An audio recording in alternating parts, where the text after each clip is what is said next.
la Sociedad Iberoamericana de Patient Blood Management o Gestión de la Sangre del Paciente, capítulo Bolivia. Es un placer estar con ustedes pudiendo hacer este tipo de telecapacitaciones.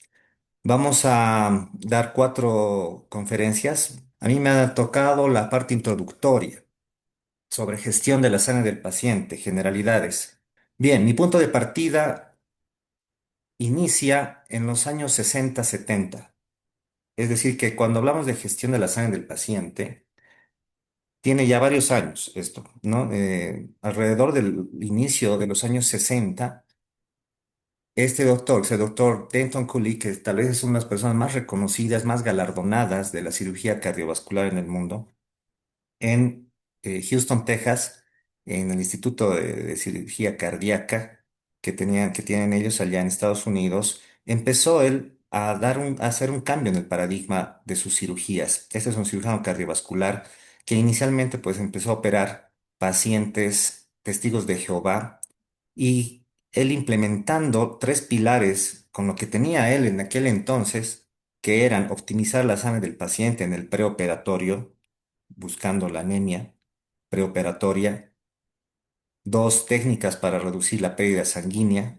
Eso quiere decir con técnicas quirúrgicas meticulosas en su área. Y con la tolerancia a niveles bajos de hemoglobina durante el soporte de cuidados, logró buenos resultados en más de 1.200 cirugías cardíacas en unos 15 años. Y él publicó un estudio en 1977 en el que pudo demostrar que con estas 3 intervenciones redujo la morbilidad y la mortalidad de las complicaciones por transfusión.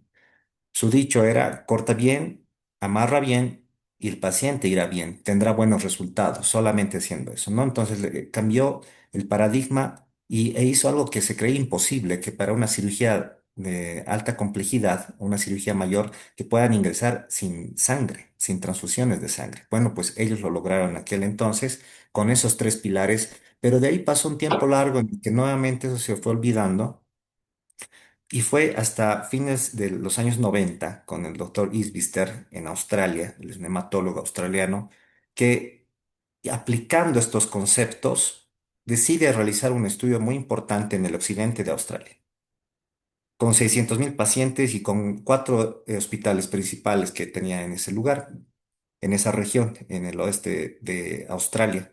Ellos implementaron justamente y ya comenzó el hablar de lo que es la gestión de la sangre del paciente o Patient Blood Management, que tenía 3 pilares. Entonces aplicaron esos 3 pilares ya denominándose pilar uno, detección y tratamiento de la anemia y la carencia de hierro. Pilar 2, la reducción al mínimo de la pérdida de sangre y optimización de la coagulación. Eso ya más aplicable en el contexto intraoperatorio o perioperatorio. Y en el posoperatorio, cómo aprovechar y optimizar la tolerancia fisiológica específica del paciente a la anemia. Esos son los 3 pilares que fundamentan el manejo, las estrategias de PBM, de gestión de la sangre del paciente. En otras palabras, en el primer pilar, maneje la anemia preoperatoria, detéctela primero, también la coagulopatía. Y en el 2 preserve su propia sangre. Y en el 3, y en el tiempo 3 optimice su reserva de sangre. Entonces, con ese grupo amplio de pacientes, de 600.000 pacientes, pues ellos lograron demostrar en un estudio de 6 años, y que lo mostraron obviamente la OMS, que lograron reducir indicadores muy, muy importantes en cuanto a los resultados de mortalidad y complicaciones por las transfusiones, infecciones o accidentes vasculocerebrales, duración de la estadía de los pacientes y la mortalidad sobre todo, ¿no?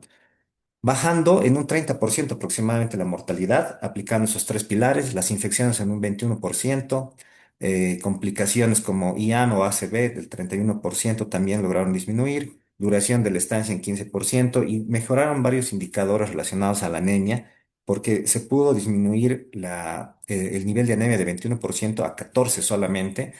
El punto de corte de transfusiones bajaron de 7,9, o sea, 8 gramos decilitro a 7,3, es decir, que fueron hicieron un tratamiento con hemoglobinas mucho más bajas y lograron disminuir la cantidad de transfusiones de una sola unidad. porque normalmente se transfundían 2, 3 unidades y ellos aumentaron eso de 33 al 64% transfusiones solamente de una unidad. Los indicadores más impactantes fueron también en la disminución de los eritrocitos en un 40%, en plasma en 47% y lograron disminuir las transfusiones de plaquetas en 27%. Y otro de los parámetros que fue determinante para que la OMS ponga el ojo en este estudio fue el impacto a nivel económico, bajando, disminuyendo, ahorrando el costo de las transfusiones y los gastos operativos en millones de dólares. Para el año 2011, ya en el Foro Global para la Seguridad de la Sangre, se incluye por primera vez el concepto en la agenda del PBE. Y posteriormente a eso comienzan a salir ya textos, principalmente liderizados justamente por el grupo australiano y neozelandés, de diversas áreas de estudio, ¿no? En cuidados intensivos, en maternidad, en neonatal, pediátricos, en todas las áreas principales. Esos textos que los tienen en este momento ahí en pantalla, pueden bajarlos gratuitamente de la red. Llegando ya para el año 2011, ya se implementa oficialmente por la OMS la gestión de la sangre del paciente. Recomiendan implementar este tipo de nuevo enfoque porque llega a ser todo un programa lanzado desde la OMS para todo el mundo. Y vamos definiéndola entonces. El concepto que se cambia aquí es el paradigma, ¿no? La sangre del paciente como un órgano. Eso es lo que queremos decir con gestión de la sangre del paciente. Pensar que cada transfusión es un trasplante de órgano, además. La definición que para ese entonces ya se estaba manejando y que creo que es una de las más explicativas, sería que este es un programa que reúne varias estrategias. Entonces es un paquete de cuidados centrados en el paciente, no en el hemocomponente, y basados con evidencia científica sistemática y que va a mejorar su evolución mediante el manejo y el concepto fundamental aquí está en la palabra preservación de su propia sangre. Entonces ya se estarán dando cuenta que esto tiene algo que ver, tiene mucho que ver con el uso racional de la sangre, que no es exactamente lo mismo, ¿no? Son conceptos diferentes, porque el enfoque que da uso racional de la sangre, que ya se hablaba de igual desde hace muchos años atrás, de los años 90 principalmente, está pues enfocado en el producto, mientras que gestión de la sangre del paciente es un enfoque centrado en el paciente. Otra manera de poder explicar mejor qué es gestión de la sangre del paciente para mí es desde el punto de vista de la salud sanguínea. Si bien se ha traducido del inglés al español de PBM, que es Patient Blood Management, a gestión de la sangre del paciente, a veces no se comprende muy bien qué es esto. Una mejor manera de poder comprenderlo es gestión de la salud sanguínea del paciente, gestión de la sangre del propio paciente. Eso es lo que estamos queriendo decir en cuanto a PBM. Y tiene sus diferencias con el uso racional de la sangre, porque PBM, como decíamos, se enfoca en la toma de decisiones centrada en la persona y en la salud sanguínea, mientras que el uso racional de la sangre se enfoca en la toma de decisiones centradas en las transfusiones. PBM promueve terapias para el tratamiento de la anemia, el sangrado y las coagulopatías, mientras que uso racional de la sangre promueve la práctica transfusional basada en evidencia. PBM emplea la elección informada, ya que le damos otras alternativas al paciente, mientras que el uso racional de la sangre, pues uno le presenta directamente el consentimiento informado y no le explica normalmente si existen otras terapéuticas, ¿no? Y es directamente ya la autorización para ver si accede o no el paciente a la transfusión. Y PBM busca proteger la sangre propia de la persona, ¿no? Mientras que el uso racional de la sangre busca mejorar la utilización de los hemocomponentes. Entonces estamos transicionando de una era que ya la conocíamos, que era el uso racional de los hemocomponentes, a la preservación de la sangre del paciente. Esto empeora en la pandemia, obviamente, ya que todas estas organizaciones, 17 organizaciones en Estados Unidos, en época de pandemia, sacan este anuncio informando de que existe una crisis sanguínea en Estados Unidos por parte de la Cruz Roja estadounidense por primera vez en la historia, indicando de que se estaban disminuyendo las donaciones altruistas y que las donaciones pues estaban cayendo terriblemente, ¿no? Entonces, cae la donación de sangre y la crisis de donación de sangre se presenta en todo el mundo y lo mismo hemos vivido aquí porque no podía salir la gente a donar y voy a mostrar también algunos indicadores de cómo estábamos para esas épocas aquí en Bolivia. Entonces, a raíz de la pandemia, para el año 2021, saca la OMS un Policy Brief que se llama, que es un documento de política de salud desde la OMS denominado la necesidad urgente de poner en práctica la gestión de la sangre del paciente. La gestión de la sangre del paciente tiene beneficiarios a todo nivel. Todos se benefician con PBM, pero ¿quiénes principalmente? Obviamente los pacientes, los hospitales, las autoridades en salud, también los profesionales en salud, porque se logra optimizar los resultados de los mismos e incluso las aseguradoras médicas, ¿no? Dentro de los pacientes, grupos focales muy importantes, las embarazadas y personas aquejadas de carencia de micronutrientes o que están sangrando.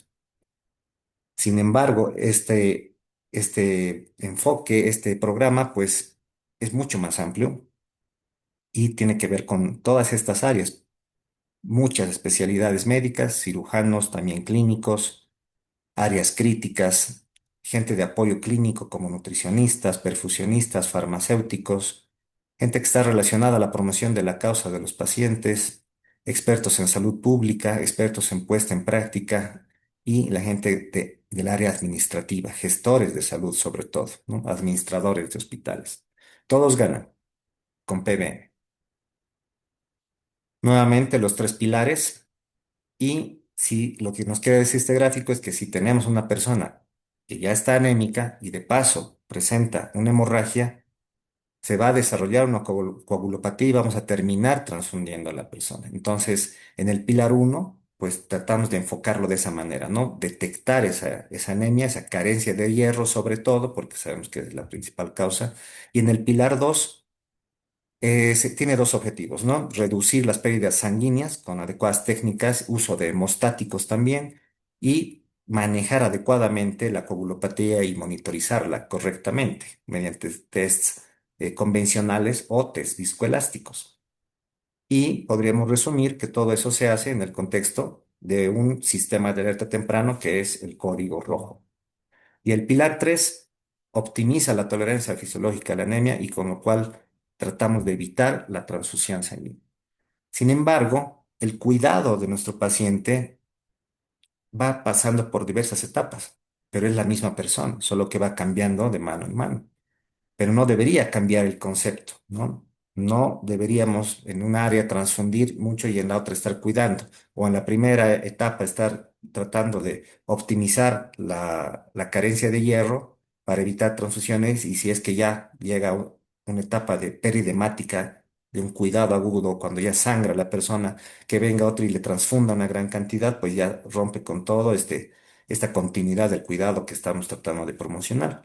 Entonces, muy frecuentemente se entiende de que pilar uno, es decir, la detección de la anemia, solamente es para la etapa preaguda. Cuidado del bienestar, cuidado antes de la internación, antes de la cirugía, no necesariamente. En la etapa en la que ya sangra, obviamente entra el pilar 2 que es lo que dijimos, código rojo, y el pilar 3 inmediatamente después para ver qué tal tolera la anemia. Pero cuando ya estamos pasando a un cuidado post-agudo, en una sala general, por ejemplo, que ya ha salido de cuidados intensivos, si es que entró a cuidados intensivos, o ya está en una etapa previa a darse de alta, o ya está en Buenas el, noches, buenas noches. o ya está en el hogar, bueno, pues ahí nuevamente se ingresa con pilar uno y con pilar 3. Es decir, nuevamente hierroterapia, tal vez eritropoyetina y evitar transfusiones innecesarias. Nuestro arsenal terapéutico. En el pilar uno es eritropoyetina y todas las presentaciones de hierro, sea vía oral o vía endovenosa. En el pilar 2, pues estamos hablando principalmente de hemostáticos y del ácido tranexámico. Y en la etapa 3 que es la optimización a la tolerancia a la anemia, nuevamente es uso posiblemente de eritropoyetina o de hierro endovenoso o vía oral para poderlos mandar a la casa. Este es el modelo de 3x3 que se llama, Como verán, están los tres pilares y están las tres etapas. Al lado izquierdo, preoperatorio, intraoperatorio y posoperatorio. Y todas esas son las intervenciones que un hospital tendría que intentar realizar. Entonces, si vamos ya afinando esto. Les hemos hablado ya de los pilares, pero ahora, ¿qué quiere decir? ¿Qué acciones exactamente son las que queremos hacer? Se las resumo en este siguiente cuadro. En el pilar uno, los objetivos son, ya dijimos, detección de la anemia, pero no solamente de la anemia, sino también de los pacientes con coagulopatías. En el preoperatorio y su etiología, de la etiología de la anemia, un mejor diagnóstico de la misma. Indicar tratamiento según etiología, es decir, realizar la implementación de un consultorio de anemia, que será explicado mejor por el siguiente expositor, que es el doctor Cuellar. Detección y tratamiento de la anemia postsangrado, evitar interacciones farmacológicas que produzcan anemia. En el pilar 2 son más intervenciones porque son múltiples las cosas que se hacen en un código rojo o en la etapa previa, como identificar y manejar el riesgo de sangrado. Manejo adecuado de antiagregantes y anticoagulantes en la etapa previa a la cirugía. Evitar analíticas innecesarias, trazar un plan de mínimo sangrado en paciente previsiblemente quirúrgico de riesgo, utilizar técnicas quirúrgicas con hemostasia meticulosa, uso de agentes hemostáticos, monitorización de sangre mediante analíticas o test viscoelásticos, mantener la normotermia, el calentamiento activo, incluso desde el preoperatorio, introducción de la profilaxis tromboembólica posterior al evento hemorrágico, profilaxis de hemorragia digestiva alta, transfusión de sangre autóloga mediante intervenciones que hacen los anestesiólogos, alguna vez lo hemos visto, hemodilución normovolémica. Y en el pilar 3, que es el menos comprendido, desde mi punto de vista, uno de los más difíciles de poder aplicar en el diario vivir, porque no estamos acostumbrados a hacer esto, es valorar el riesgo de máxima tolerancia al sangrado del paciente con la clínica que tenemos. O si es que está en cuidados intensivos, optimizando el gasto cardíaco, la oxigenación, la ventilación, el dolor, la fiebre, controlando aquellos, mejorar el aporte de la disponibilidad y el consumo de oxígeno, evitar las infecciones o tratarlas precozmente y transfusiones adecuadas y ajustadas con el concepto de single unit, que es transfusión de una unidad únicamente. Eso quiere decir que si, digamos, la persona está anémica en un posoperatorio con 7,5 gramos litro y tiene indicación, tiene clínica para poderse transfundir, entonces lo clásico va a ser que el colega indique 2 unidades de transfusión. Pues no, single unit quiere decir que pongamos una primero y evaluemos la tolerancia a la anemia. Tal vez sea suficiente con una unidad. Esto es importante porque además un tercio de la población mundial, 2.900 millones de personas, están con anemia en el mundo por diversas causas, ¿no? Que están descritas en el círculo amarillo. Y también se estima que 600 millones de personas están con alguna pérdida sanguínea en este momento. A nivel nacional, vamos enfocándonos en nuestro contexto. Estos indicadores, estos datos, tengo entendido que no han variado mucho. Mujeres en edad fértil, 3 de 10 están con anemia, menores de 5 años, la mitad. El 50% menores de 2 años, 7 de cada 10 embarazadas, las mismas que están en edad fértil se embarazan y siguen siendo el 30% de embarazadas con anemia. Y las madres que no han de lactar continúan siendo el 30% que continúan anémicas, las mandamos a la sociedad nuevamente y anémicas o mucho más anémicas en realidad, ¿no? El boletín estadístico del Programa Nacional de Sangre que logré encontrar, seguramente ustedes me podrán tal vez actualizar más con datos más actuales posterior a la pandemia, porque aquí tenemos hasta el 2020. En este cuadro podemos ver la donación voluntaria en Bolivia, que obviamente ha caído en el año 2020 terriblemente por la crisis que habíamos hablado hace un momento atrás, y actualmente continuamos. Y hoy, con los líos específicamente que tenemos a nivel de La Paz, me comunicaban que justamente no hay sangre en este momento en el Banco de Sangre de La Paz, la gente no está pudiendo hacer su donación voluntaria y estamos carentes de las unidades con las que normalmente nos manejamos en los hospitales. En mi hospital, que es el Hospital de la Mujer, nos manejamos con 10 unidades mínimamente en el stock, ¿no? Que tienen que ser repuestas porque hay días que logramos llegar incluso a esa cantidad.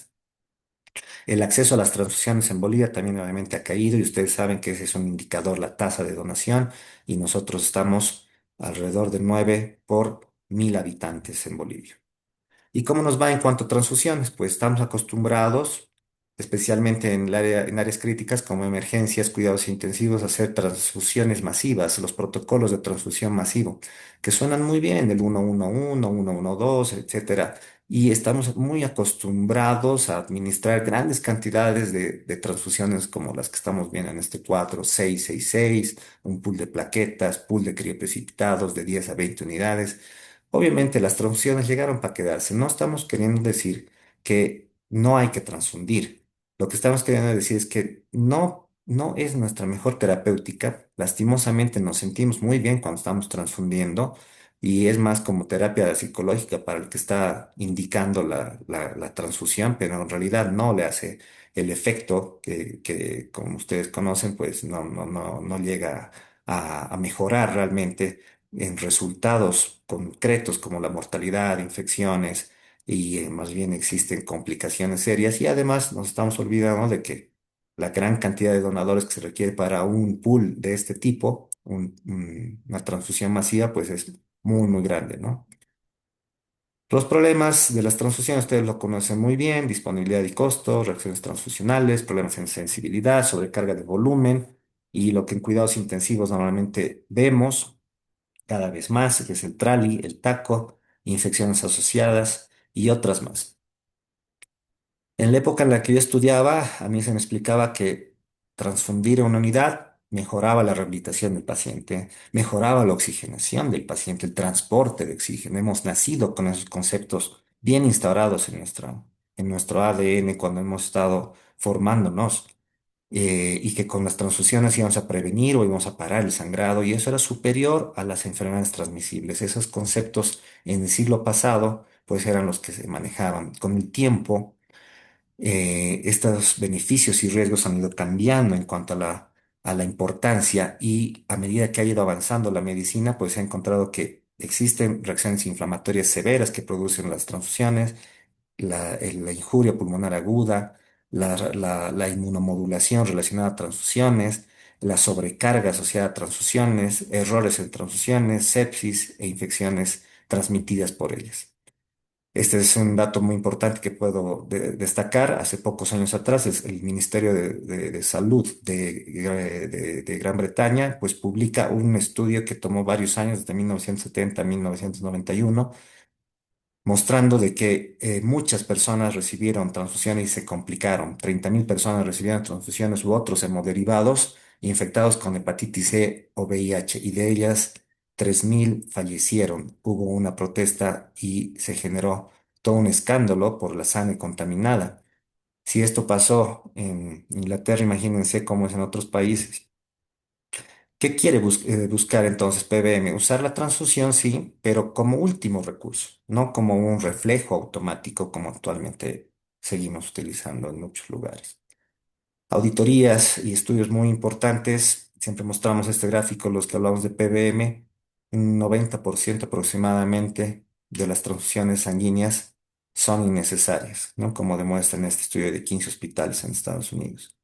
Otra auditoría muy importante realizada por uno de los representantes más importantes de los de cuidados intensivos actualmente en el mundo, Jean-Louis Vincent, nos demuestra que en estos grupos en los que se transfundió paquetes globulares menos de 7 de hemoglobina, de 7 a 8, de 8,1 a 9, de 9 a 10, de 10 a 13 y mayor a 13, las diferencias fueron las siguientes. Si es que se fijan en el lado izquierdo, en cuanto a necesidad de UCI y de estancia hospitalaria, los pacientes que fueron transfundidos con paquetes globulares, pues no tuvieron mucha diferencia en el grupo de menos de 7 hemoglobina.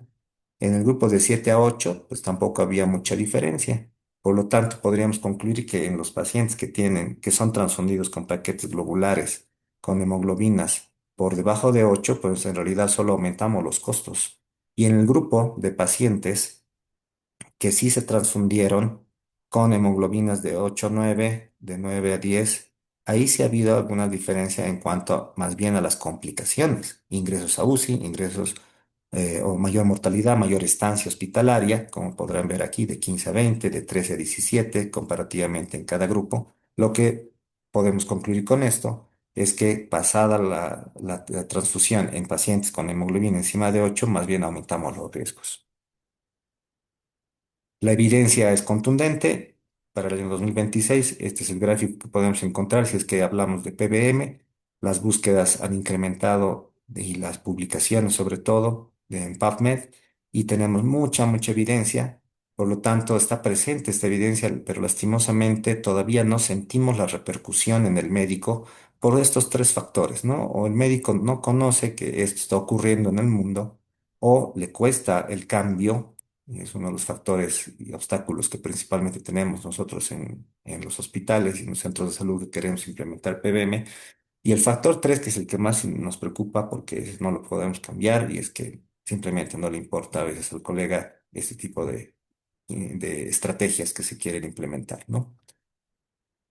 Algo de datos a nivel nacional para que sepan cómo entró PBM a Bolivia, pues en este, en este curso que cada cierto tiempo los anestesiólogos realizan, que es el famoso CLASA, que fue coincidentemente desarrollado en Santa Cruz en el año 2022 con miembros de diversos países de toda Latinoamérica. Se firmó la Declaración de Santa Cruz, que se denominó así en el año 2022, en el que Bolivia se comprometía a implementar, así como otros países en Latinoamérica, con sus grupos de champions, que llamamos, que son grupos de líderes que pueden implementar esto en sus países. Y ha habido ya un compromiso de todas estas sociedades, principalmente partiendo de las sociedades de anestesiología, y respondemos a otras instancias superiores como es la Sociedad Iberoamericana de PBM, hay redes de trabajo como la Red NATA e incluso hay una Fundación Internacional de PBM.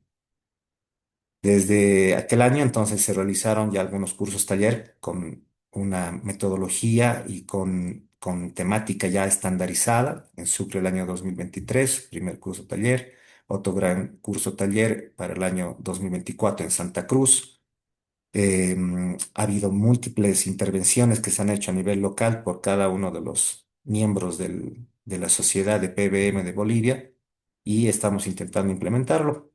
Algo de experiencia local, me refiero en mi experiencia en cuanto a cuidados intensivos en el área de obstetricia crítica en mi hospital, Hospital de la Mujer de La Paz. Hicimos la implementación del código rojo y como podrán ver aquí, en los primeros años del año 2012 hasta el año 2018, podíamos contabilizar 21 pacientes fallecidas por hemorragia ginecobstétrica, ¿no? Es una gran cantidad de pacientes por año.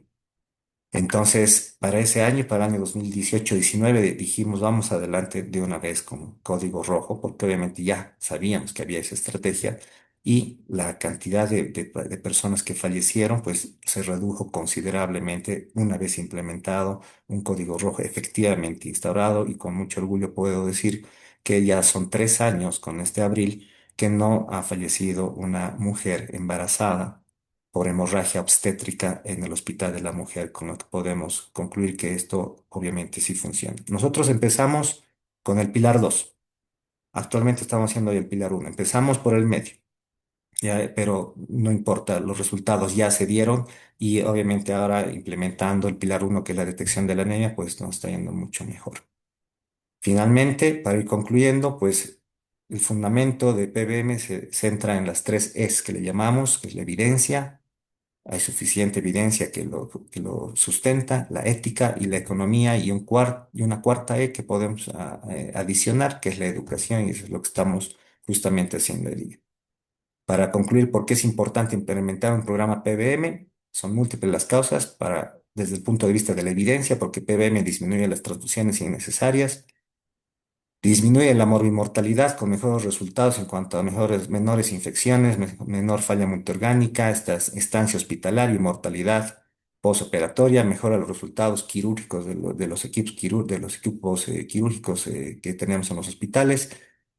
Mejora, y es una estrategia que es respaldada por guías internacionales. Y desde el punto de vista ético, tenemos múltiples causas igual por las cuales tenemos que implementar.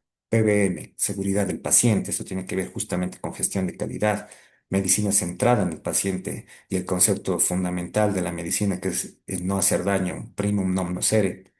Prioriza terapias individualizadas y menos invasivas. Uso responsable de un recurso que es limitado, la sangre, y respeta la autonomía del paciente y nos da más equidad sanitaria porque optimiza la disponibilidad de sangre para pacientes realmente críticos. Y desde un punto de vista económico, pues tenemos también múltiples causas o motivos por los cuales implementar el programa PBM. Mejora resultados, reduce costos hospitalarios, reduce el gasto transfusional, menor costo por complicaciones, mayor eficiencia hospitalaria y alta relación costo-beneficio y ahorro en las instituciones. Mensaje final: la gestión de la sangre del paciente o salud sanguínea del paciente ya no solo es un conjunto de protocolos transfusionales, es una estrategia integral que coloca al paciente en el centro, optimiza la anemia, reduce la pérdida de sangre y mejora la tolerancia fisiológica a la anemia. Les agradezco mucho haberme prestado su atención. Programa Nacional de Telesalud